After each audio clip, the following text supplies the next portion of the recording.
P. Allen Smith's Tips, brought to you by Berry Family of Nurseries. I'm here at the Garfield Park Conservancy in Chicago.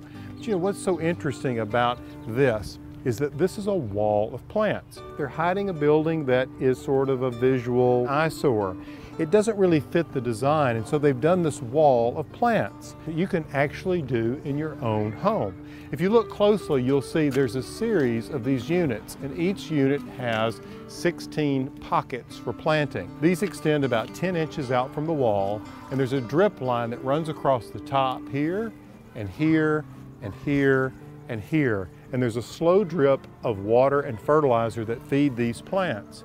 They're packed in with a potting soil, and then there's a filter fabric or landscape fabric that helps hold those into place. This is a south-facing wall, so they get plenty of light. And what they've used here to enliven this wall are these beautiful pink dragonwing begonias and this carex called silver curls. And then over here is this lovely gaura, and then even vegetables growing here.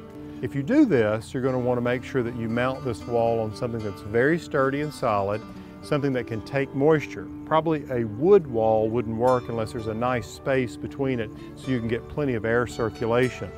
If you don't have a lot of space, gardening on the vertical like this, it's the deal. Give it a try. From the Garden Home, I'm Allen Smith.